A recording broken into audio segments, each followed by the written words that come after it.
আসসালামু আলাইকুম। ১৯তম শিক্ষক নিবন্ধন পরীক্ষায় যারা অংশ নেবেন তাদের জন্য ছোট্ট বার্তা হলো, আগামী ১৯তম শিক্ষক নিবন্ধন পরীক্ষা এমসিকিউ টাইপের পরীক্ষা হবে।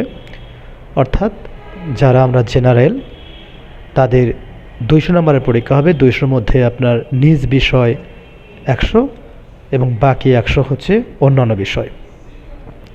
আর যারা মাদ্রাসা শিক্ষার্থী তাদের ক্ষেত্রে ২০০-র মধ্যে ১৪০ নম্বর বিষয়ভিত্তিক এবং ৬০ নম্বর অন্যান্য বিষয়।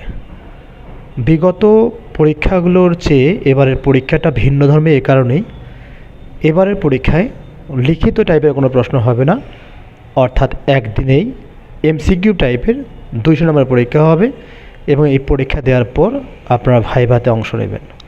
সুতরাং যারা লিখিত পরীক্ষা দেখে ভয় পেতেন তাদের জন্য সুখবর হলো, এমসিকিউ টাইপের পরীক্ষা হবে এবারের ১৯তম শিক্ষক নিবন্ধন পরীক্ষা। সুতরাং আমরা এখন থেকে নিজের বিষয়কে ভালো করে সময় দিই, পাশাপাশি অন্যান্য বিষয়গুলো। সিলেবাস সংশোধন করা হয়েছে, অতি দ্রুত আমরা সেই সংশোধিত সিলেবাসটা পেয়ে যাব।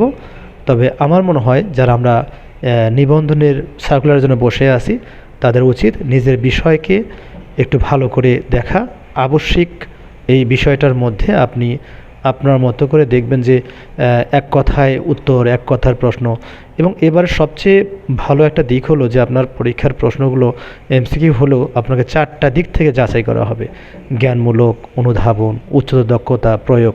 আমি আবার বলি, জ্ঞানমূলক, উচ্চতর দক্ষতা, প্রয়োগ এবং অনুধাবন, এই 4টি ধাপে এমসিকিউ পরীক্ষার প্রশ্নগুলো হবে। আমরা বসে না থেকে চেষ্টা করব নিজের বিষয়কে সময় দেওয়ার জন্য, পাশাপাশি অন্যান্য যেগুলো বিষয় থাকবে সেগুলো একটু দেখার জন্য, কারণ আমাদের পরীক্ষা এবার এমসিকিউ টাইপের প্রশ্ন হবে। ধন্যবাদ।